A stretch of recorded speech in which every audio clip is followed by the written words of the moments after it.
لله الحمد لله نحمده ونستعينه ونستغفره ونؤمن به ونتوكل عليه ونعوذ بالله من شرور أنفسنا ومن سيئات أعمالنا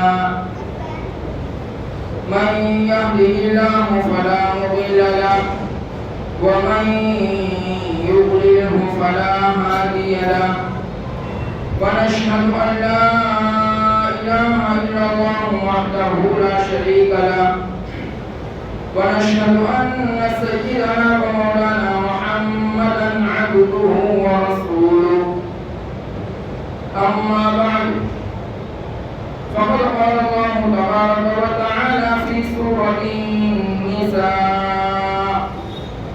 يا أيها الناس اتقوا ربكم الذي خلقكم من نفس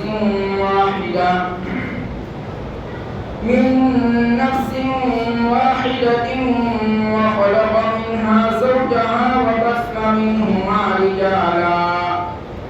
وبث منهما رجالا كثيرا ونساء واتقوا الله الذي تساءلون به والأرحام إن الله كان عليكم رقيبا وقال النبي صلى الله عليه وسلم يا معشر الشباب من استطاع منكم الباءة فليتزوج فإنه أغض للبصر وأحسن للفرج ومن لم يستطع فعليه بالصوم فإنه له وجاء صدق الله العلي العظيم وصدق رسوله النبي الكريم ونحن على ذلك من الشاهدين والشاكرين والحمد لله رب العالمين. مکرم ساتھیوں میرے عزیز اور دوستوں،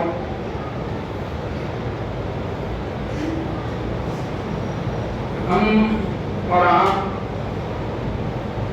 جانتے ہیں کہ سال کے اندر 3 موسم ہوتے ہیں. کتنے موسم ہوتے ہیں؟ 3 موسم. ایک سردی کا، ایک گرمی کا اور ایک برسات کا. آپ لوگ کیا ہے؟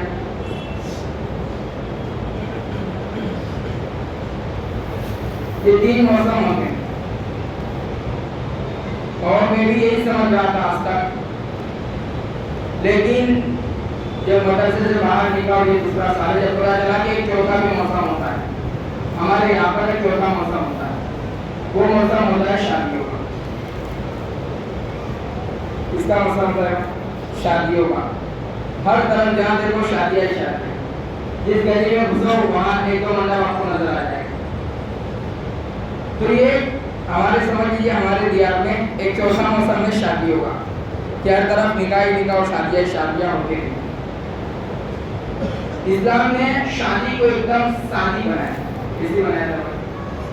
شادی کو سادی بنایا. اور شادی جتنا سادی ہوگی اتنا ہی وہ شادی لائے. شاد جو لفظ ہے یہ فارسی زبان کا لفظ ہے. اس کے معنی خوش کرنے کے آتے ہیں. اس کے معنی جیسے کہتے ہیں دل شاد، دل کو خوش کرنے کا معنی. تو شاد کے معنی آتے خوش کرنا. شاد مانی اردو زبان کا لفظ ہے، معنی خوشی. تو شاد کا جو لفظ ہے یہ خوشی کے معنی ہے. اور اسی سے بنا ہے شادی. کیا بنائے گا؟ شادی یعنی خوشی کا موقع. تو شادی جتنی سادی ہوگی اتنا ہی یہ شادی آپ کی زندگی میں بھی شادی لائے گی، شادمانی لائے گی، خوشی لائے گی. اگر ہم اس کے ساتھ دوسری چیزیں بھی جوڑ دیں گے جس کا کوئی تعلق اسلام سے نہیں ہے، مسلمانوں سے نہیں ہے، تو پھر میرے دوستوں یہ شادی نہیں لے جائے گی، بلکہ علماء کرام فرماتے ہیں کہ بربادی بن جائے گی. بات موقع پر کیا بن جائے؟ ہمارے لیے بربادی کا سبب بن جائے گی. جیسا کہ آج ہم اور آپ اپنی آنکھوں سے اس کا نظارہ کریں. اگر آپ شادی کی جو بیسک چیز ہے اس پر نظر ڈالیں تو پتہ چلے گا اس میں 2 فرض ہیں. پہلا فرض ہے ایجاب و قبول، اور دوسرا اور ایک فرض ہے، دوسرا فرض ہے ایک ایجاب و قبول ہے اور دو گواہوں کا ہونا، ایجاب و قبول ہو دو گواہوں کا ہونا۔ شیعہ حضرات جو ان کے یہاں گواہ کا ہونا تو ضروری نہیں ہے۔ گواہ کا ہونا کیوں ضروری ہے شادی میں؟ تاکہ انسان لوگوں کو پتہ چلے کہ یہاں شادی ہوگی اور زنا کا دروازہ بند ہو جائے، کیا ہو جائے گا؟ جو ناجائز تعلقات ہے اس کا دروازہ بند ہو جائے۔ کہا وہ کس طرح سے؟ کہا کہ دو آدمی جو اجنبی ہیں، مرد عورت، کوئی غلط کام کر رہے کوئی گریبان پڑے گا، کہا کہ ہم نے تو شادی کرنی، کیا کرنی؟ کیونکہ ان کے وہاں گواہ ہونا ضروری نہیں، لہذا غلط زنا کا یعنی تصور ہی ختم ہو جائے گا، کیونکہ ان کے یہاں تھوڑی دیر کے لیے بھی نکاح ہو سکتا ہے۔ اب وہ دونوں الگ ہو جائیں گے، کہیں گے کہ ہم نے نکاح فرض کر لیا، ختم ہو گیا، تھوڑی دیر کا نکاح تھا۔ تو گواہوں کا ہونا ضروری ہے تاکہ جو غلط طریقہ ہے جس کو زنا کہا جاتا ہے اس کا دروازہ بند ہو جائے۔ لیکن افسوس کی بات ہے کہ شیعہ حضرات اس کو فخر کے طور پر بیان کرتے ہیں، دیکھو ہمارے یہاں پہ دو ایک مرد اور عورت بولے اکیلے میں جاتے ہیں اجنبی بن کر اور وہاں سے میاں بیوی بن کر، اس طرح سے وہ بیان کرتے ہیں گویا کہ فخر کی چیز ہے۔ حالانکہ اس کے ذریعے سے دوستوں غلط راستہ کھلے گا، غلط راہ کھلے گا۔ بہرحال تو دو چیزیں ہیں، ایک ہے ایجاب و قبول کا ہونا فرض، اور دوسرا ہے دو گواہوں کا ہونا۔ اور دو گواہ بھی میرے دوستوں اس لیے ہیں تاکہ کبھی کوئی مسئلہ آ جائے، کبھی کوئی شرعی یا کورٹ وغیرہ میں حاضری، یعنی اس طرح سے کہیں بھی دلیل کی ضرورت پڑے، گواہی کی ضرورت پڑے تو حضرات وہاں پیش ہو سکے۔ ورنہ نکاح کی مجلس میں جتنے حضرات بیٹھے ہوتے ہیں وہ تمام کے تمام نکاح کے کیا ہوتے؟ گواہی ہوتے۔ لیکن چونکہ ایک سسٹم ہے، ایک نظام ہے، اس کے تحت دو آدمیوں کو منتخب کیا جاتا ہے، ورنہ مسجد میں بیٹھنے والے تمام کے تمام حضرات نکاح کی کیا ہوتے ہیں؟ گواہ ہوتے۔ تو یہ دو چیز فرض ہو گئی۔ ایک چیز ہے واجب، وہ ہے مہر۔ کیا ہے مہر؟ یہ واجب ہے۔ اور تین چیزیں سنت، اس میں سے ایک ہے خطبہ نکاح کا ہونا، خطبہ نکاح کا ہونا جو مولانا پڑھتے قبول کرانے سے پہلے، دوسرا ہے چھوارا تقسیم کرنا، اور تیسرا ہے ولیمہ کرنا۔ یہ اسلام کی شادی ہے اور اسی کا نام شادی ہے۔ اس کے علاوہ جتنی بھی چیزیں ہیں میرے دوستوں اس کا اسلام سے کوئی تعلق نہیں، ان چیزوں کا اسلام سے کوئی تعلق نہیں۔ اور افسوس کی بات یہ ہے، بڑے افسوس سے کہنا پڑتا ہے کہ جو چیزیں شریعت نے ہمیں دی تھی وہ چیزیں تو بالکل ختم ہی ہوتی جا رہی، یعنی اس کی طرف کوئی خاص توجہ نہیں ہوتی۔ لیکن جو چیزیں اسلام میں ہے ہی اس کا تصور ہی نہیں ہے، وہ چیزیں گویا کہ حقیقت کا درجہ دے چکی، جس میں ایک چیز ہے مہر۔ ہم سمجھ مہر ایک اول تو بہت کم رکھتے ہیں، کیا رکھتے ہیں دوستوں؟ بہت کم رکھتے ہیں۔ یہ عورت کا حق ہے، جتنا خرچہ ہم شادیوں میں کھلانے میں کرتے ہیں، اگر میں سمجھتا ہوں آدھا پیسہ بھی اس کو دے گے تو اس کا حق ادا ہو، صحیح معنی میں، اور زیادہ سے زیادہ اس کا حق ادا ہو۔ ہمارے ایک دوست تھے پڑھنے کے زمانے میں، بتا رہے تھے کہ ان کے یہاں پہ مفتی صاحب تھے بڑے سخت تھے اس معاملے میں۔ ایک جگہ نکاح پڑھانے گئے، پتہ چلا 5-7 ہزار پکارے نکاح کے لیے، مہر نکاح نہیں پڑھایا وہاں۔ کہا کہ 7 ہزار یہ کیا ہے؟ قرآن تو کہتا ہے چھوٹے بارے کا آخری سباب دیکھیے کہ سونا بھر بھر کے دو، یعنی کہنے کا منشا یہ کہ خوب زیادہ دو، سونے کے پہاڑ دے دو۔ اور آج ہم ہیں کہ 7 ہزار کے اوپر اطمینان یا 5 ہزار کے اوپر اطمینان کر چکے، اور اسی کے ساتھ ساتھ چلو مہر باندھ لیا، اور وہ مہر ادائیگی کی کوئی شکل و صورت ہی نہیں، کوئی دیتا ہی نہیں۔ عام طور پہ کہا کہ موقع، اور پھر موت کے وقت جا کے اسے معافی کرائی جائے، اور بیچاری عورت اس کا شوہر انتقال کر چکا ہے، وہ غم کے پہاڑ میں ہے، اس کو ضرورت سے بھی باہر نکالنا جائز نہیں، وہ عزت کی زندگی میں آ گئی ہے، لیکن دو عورت پکڑ کے باہر کھینچ کے لاتی ہے، وہ ٹھیک کرو کہ مار کے مہر معاف کیا۔ ایسی حالت میں میرے دوستوں مہر معاف کرنے سے معاف تھوڑی ہو، وہ تو دنیا حواس باختہ ہو جاتی۔ تو یہ بھی ایک غلط رسم ہے کہ پوری زندگی انسان مہر باندھے، اور مہر باندھنے کی ایک واجب چیز ہے، اس کو اگر صرف باندھ لیا، مہر متعین ہو گئی، زندگی بھر اس کو ادا نہ کرے، اور ادا نہ کرنے کے ساتھ ساتھ جب موت کا وقت آ جائے اس کا غم کا عالم ہے، اس کو بیچاری کو پکڑ کے لے جاتے اور کہتے ہیں کہ مہر معاف کرو۔ میرے دوستوں یہ عورتوں کے ظلم، ہمیں مہر ہم جتنی بھی زیادہ سے زیادہ دینے کی کوشش کریں، اور دینے کے ساتھ ساتھ میرے دوستوں اس کو ادا کرنے کی بھی کوشش کریں۔ صرف باندھ دیا اور ختم ہو گیا ایسا نہیں ہے، بلکہ اس کو دینا چاہیے، یہ اس کا حق ہے۔ اگر ہم ایسی حالت میں مر گئے تو میرے دوستوں سمجھیں کہ اللہ تعالیٰ نے آپ گنہگار بن کر اٹھے، کیوں؟ کہا کہ اس لیے کہ آپ نے مہر ادا نہیں کیا، اس کا حق نہیں دیا، نکاح کا ایک واجب رکن ہے اس کو آپ نے ادا نہیں کیا۔ تو آج جو یہ مہر اصل تھی اس کا نام و نشان مل گیا، دوسری جگہ پہ منگیوں کی بڑی بڑی رسمیں آ گئی، اور منگیوں میں یہ دینا وہ انگوٹھی اور یہ فلانا ڈھمکانا ساری چیزیں کر دی۔ اور شادی جو مین دن ہے کہا اس دن کھلانے پلانے پہ تو ہزاروں لاکھوں روپیہ خرچ ہو رہا ہے، لیکن مہر کی رقم کیا ہے؟ تو کہا 5,700 7,700 10,000 تو بہت مشکل سے سمجھ میں آتا ہے، سننے ملتا ہے۔ حالانکہ میرے دوستوں پوری زندگی وہ آپ کے ساتھ رہے گی، آپ کے رفیق حیات آپ نے زندگی گزارے، لیکن آپ نے اس کی قدر، آپ کی نگاہ میں اس کی قدر کیا ہے؟ کہاں 7,000 اور 5,000 یہ قدر۔ میرے دوستوں یہ طریقہ صحیح نہیں ہے، مہر کو زیادہ سے زیادہ دینا چاہیے، یہی اسلامی طریقہ ہے اور یہی شریعت کا بھی حکم ہے۔ میں نے کہا قرآن مجید نے تو کہا کہ سونا بھر بھر کے دو، یعنی کہنے کا منشا ہے زیادہ سے زیادہ۔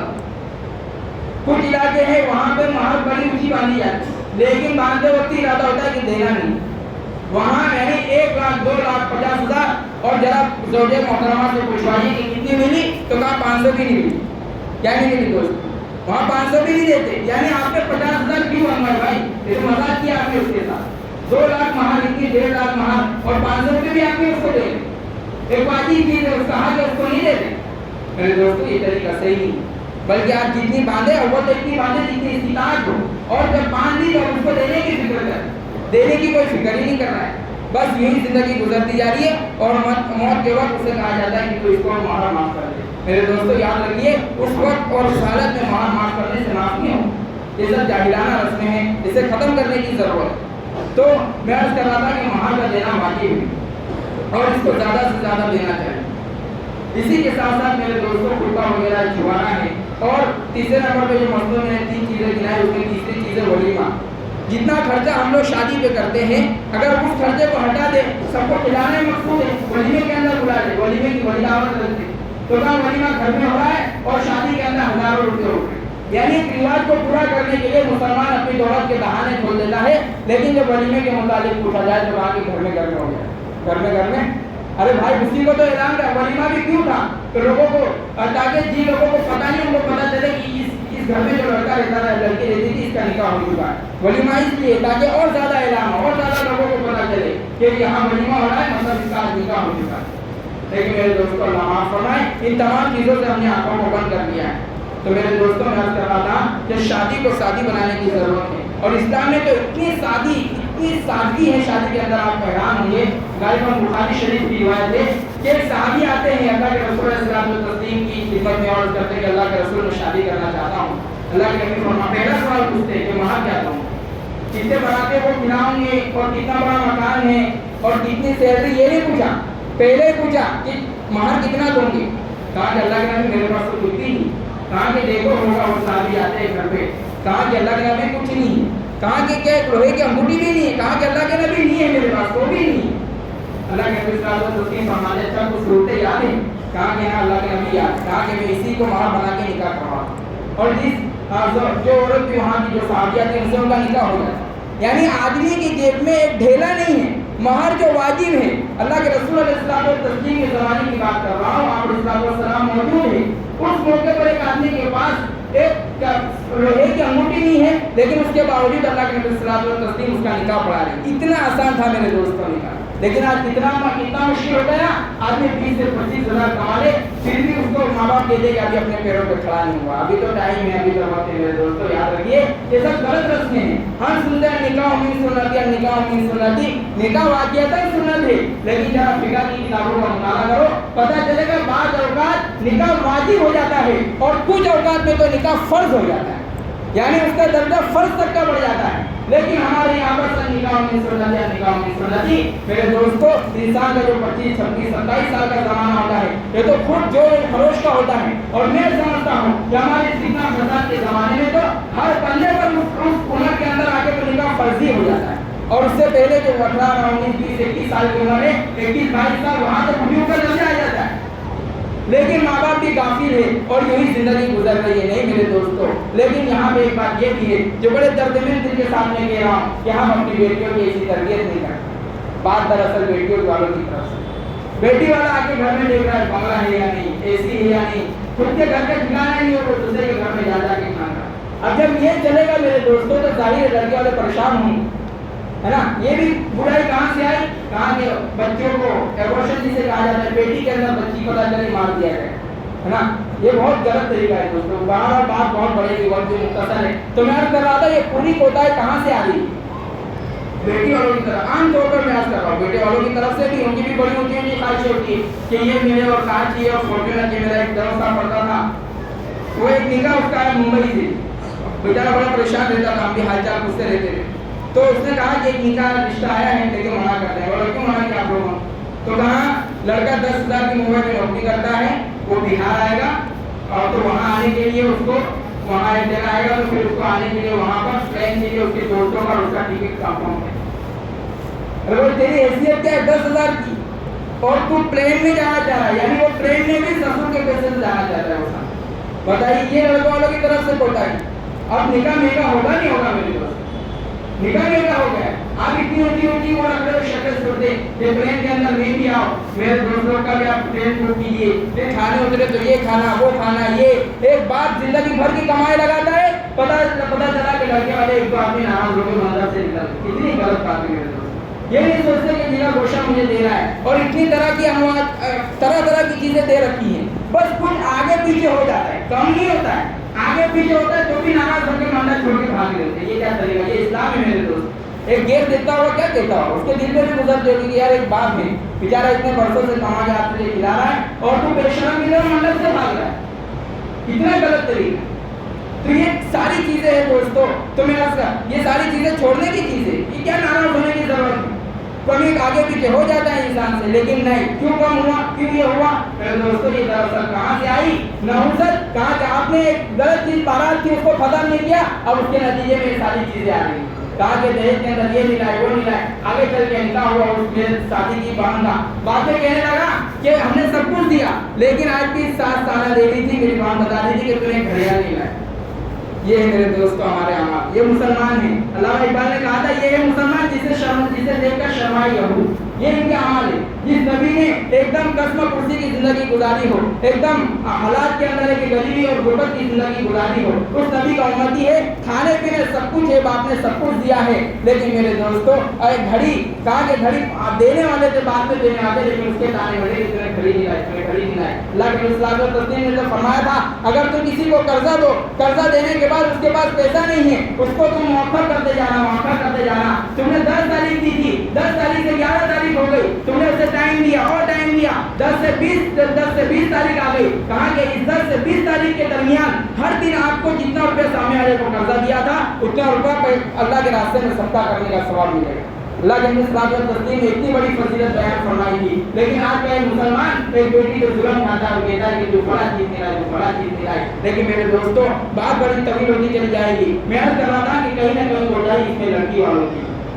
ابھی لڑکی سے ایک بات یاد آ گئی کہ کیرلا اسٹوری 3 لڑکیوں کا اس کو 30,000 تک گھمایا پھرایا, پھر ذرا ٹائٹ کیا مسلمانوں نے, تو پھر 3 پہ آگے 3 لڑکیاں ہیں. یہ تو آپ کو دکھ رہا ہے, لیکن ہزاروں بچیوں کو جو ہندوستان کے اندر بھی ممنوع ہے, منع ہے کہ آپ بچی کو بھی قتل کر سکتے ہیں. ہزاروں بچیاں اس طرح سے قتل ہو رہی. اٹھائیے ڈیٹا دیکھیے گوگل کے اوپر, لاکھوں بچیاں کہاں جا رہی ہے, کہاں کے پیٹ کے اندر مار دی جا رہی ہے. اور وہ مسلمان جس کا عقیدہ ہے کہ پوری زمین اور آسمان میں جتنے بھی جانور رہتے ہیں, جتنے بھی سانس دینے والے جانور اور کھانے پینے والے جانور ہیں, اس کو کھلانے والی ذات اللہ کی ہے. وہ مسلمان جو ہے جس کے اندر ملوث ہو چکا ہے. کہاں کیوں ہو چکا, کہا کہ اس لیے کہ اس نے دامن اسلام کو چھوڑ دیا. اس نے شادیوں کے اندر اتنی رسم و رواج گھسا کے رکھ دیے کہ بس اللہ کی بنا. میرے خالہ بھائی بتا رہا تھا کہ ایک اچھے بھلے مسلمان کو میں نے روتے ہوئے دیکھا. میں نے کہا کیا ہوا, کیوں رو رہا ہے؟ کہا کہ میرے گھر میں بیٹی آ گئی. اب جب مولانا اٹھ کے کہیں گے کہ بیٹی رحمت ہو, کہے گا کہاں رحمت ہے مولانا, میرے لیے تو زحمت بن گئی. تو میرے دوستوں زحمت بنانے والا اسلام اور شریعت نہیں ہے, یہ زحمت بنانے والے ہم اور آپ ہیں. وہ عقیدہ رکھنے والے کہ اللہ تعالیٰ زمین و آسمان میں رہنے والے ہر چیز کو کھلانے والے ہیں. وہ بیٹیوں کو مانتے ہیں کہ کھلائیں گے کہاں سے. یاد رکھیے میں نے کہا برائی کو صرف اتنی برائی مت سمجھیے, اس سے 10,000 بھی برائیاں پھیلتی ہے, لیکن وہ پتہ نہیں چلتی, وہ سامنے نہیں ہے. تو بہرحال میرے دوستوں بات بڑی طویل ہوتی چلی جائے گی, میں بات کو بہت مختصر ہی کر رہا ہوں. اللہ تعالیٰ سمجھنے کی توفیق عطا فرمائے. جتنے بھی رسم و رواج ہے سب ختم کرنے کی ضرورت ہے, اور یہ ہم کر سکتے نہیں کر سکتے ایسا نہیں, کیونکہ وہ سوچتا ہے میرا بھائی کیا کہے گا, اس کو کھلایا سب آگے کہتے کہ بھائی تو دعوت مت کرنا, تو دعوت دے گا تیرے گھر پہ نہیں ہے. اور بولتے دعوت قبول کرنا سنت ہے. میرے دوستوں ہم جو شادیوں میں دعوت دیتے ہیں وہ قبول کرنا سنت نہیں. اچھا مولانا یہ کیا بول رہے ہیں؟ کیونکہ وہ بدلا ہے. اس دعوت نہیں ہوتی. دعوت مطلب کھلا کے بھول جاؤ. اگر میرے فلاں کو دعوت دی اس کے بازی والے کو نہیں دی تو مزہ ہے کہ اس کے بازی والا اس کی اپنی شادی میں میرے کو بلا لے کیونکہ میرے دعوت نہیں دی. تو دوستوں یہ بدلا ہے. اور اس شادی میں اگر آپ نہیں بھی قبول کریں گے اس کے منہ پہ بولیں گے انشاءاللہ گناہ نہیں ہوگا کیونکہ دعوت کا ہے یہ تو بدلا ہے. تو آپ کا کھلے بھائی ہے اس کو تو بلا نہیں رہا کیونکہ اس نے نہیں بلایا تھا اور وہ دور کا تیرا دوست رہنے والا اس نے دیکھو بلا تو اس کو بلا رہا ہے. تو میرے دوستوں یہ دعوت نہیں یہ بدلا ہے اور یہ بدلا ہے تو اس کو سمجھنے کی کوئی ثواب بھی نہیں. ہم سمجھتے مولانا یہ کیا بول رہے ہیں 1000 آدمی کھاتے ثواب ملتا ہے. کوئی ثواب نہیں ملتا میرے دوست. ٹھیک ہے ثواب بہت کم گر جاتا ہے کیونکہ آپ بدلا دے رہے ہیں نا. احسان کا بدلا چکا رہے. یہی تو وجہ ہے کہ جنہوں نے آپ کو نہیں بلایا تھا آپ ان کو نہیں بلا رہے. حالانکہ وہ آپ کے قریبی آپ کے جاننے والے لیکن دیکھتے ہیں کہ کس نے بلایا تھا اور ساتھ میں وہ لکھا پڑا ہے جو کچھ ہے. 12 بات قبول ہو جائے گی میرے دوستوں. یہ بھی درست نہیں لکھانا. اب آپ کہیں گے اتنا قرضہ کر کے قرضہ کر کے کس نے کہا کرنے کے لیے کس نے کہا بارات مناؤ کس نے کہا 10,000 50,000 کی چھوٹ دینا اور یہ سب کرو کس نے کہا آپ اپنے پیر سے کر رہے ہو. شریعت بتاؤ تو کہ شریعت بہت مشکل ہے. شریعت مشکل نہیں ہے. تم نے جو رسم و رواج ڈالے اس میں سے آپ کو شریعت بہت مشکل معلوم ہو رہی ہے. کیوں کر رہے اتنا بڑا؟ میں نے تو کہا نا اللہ کے نبی صلی اللہ علیہ وسلم نے صحابی کا لکھا پڑھا دیا جس کے پاس مہر واجب چیز دینے کے لیے 1 روپیہ نہیں ہے حتیٰ کہ لوہے کی وہ انگوٹھی بھی نہیں لیکن اللہ کے نبی نے پڑھا دیا. اور یہاں پہ میں یہیں سے میں لے کے چلا تھا کہ اس میں بیٹی والوں کی غلطی ہے کہ بیٹی کی صحیح تربیت نہیں کرتی. یہ نہیں کہتے کہ ایک دن بھوکا رہ جائے تو فون مت کرنا. ایک تو آپا جان جائیں گی آرام کریں گی وہاں پہ ساس بنا کے دے گی اور کبھی نمک زیادہ ہوگا. ماں نے پوچھا کہ کیا ہوا؟ کہا نمک زیادہ آج کھانے میں نمک زیادہ ہوگا. ابے کمبر تیرے کو تو بناتے نہیں آ رہا ہے بیچارے کھلاڑی ان کی شکایت کیوں آنے لگا ہے؟ یہ کیا طریقہ ہے دوست؟ یہ کیا ہو رہا ہے؟ کہا کہ اس مسلمانوں نے بیٹیوں کی تربیت کرنا چھوڑ دی. یہی وجہ ہے کہ سب کچھ ہے تھوڑی سی کمزوری آئی بیٹیوں کے بھاگ لی اور ماں باپ بھی بلا رہے. بات آتا ہے ایسا نظام چل رہا ہے ماں باپ خود اس فراق میں ہوتے کہ میری بیٹی گھر چھوڑ دے ان سے الگ ہو جائیں ان سے الگ ہو. واہ میرے دوستو یہ مسلمان ہیں. بہت کچھ کہنے کی باتیں بہت بڑا مختصر ہے. بس یہی عرض کروں گا کہ ہمیں ہماری اور آپ کی کامیابی سنت اور شریعت کے اندر ہے کسی اور کے راستے میں نہیں ہے. بالفرض اگر شریعت کے علاوہ کسی راستے میں عزت نظر آ رہی ہے ہم لات مارتے اس راستے میں. فرعون کو بھی عزت نظر آئی اپنی حکومت کے اندر لیکن خدا کی نافرمانی کر کے وہ جہنم رسید ہو گیا. لہذا میرے دوستو میں ایک بڑا پیارا جملہ میرے ذہن میں آیا پہلے سے آیا ہے میں ابھی آپ کے سامنے لگا کر دوں کہ وہ غریبی جو مجھے شریعت میں چلا دے وہ غریبی مجبوری کے درجے میں چلا ہے جو مجھے شریعت میں چلا دے اس مالداری سے کروڑ گنا بہتر ہے جو اللہ کی نافرمانی پر اور اللہ کی بغاوت پہ اٹھا کر.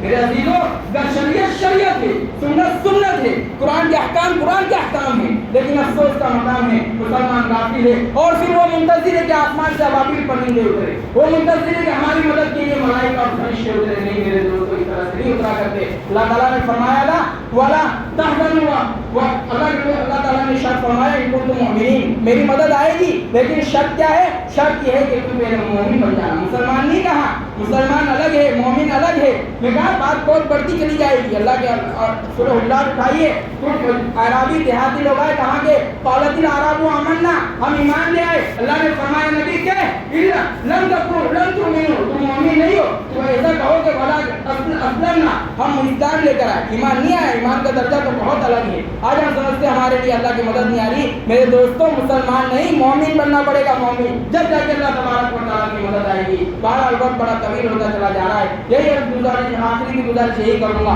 کہ شریعت اور سنت کے مطابق جتنا بھی قریب سے قریب ہوگا میرے دوست ہم کر سکتے ہیں ہمیں کرنے کی کوشش کرنی چاہیے. اور یہ بالکل آسان ہے کوئی مشکل کام نہیں ہے. بہرحال سمجھانے کا بھی موقع نہیں ہے. اللہ تعالیٰ کے نسل زیادہ عمل کی توفیق عطا فرمائے. وما علینا الا البلاغ.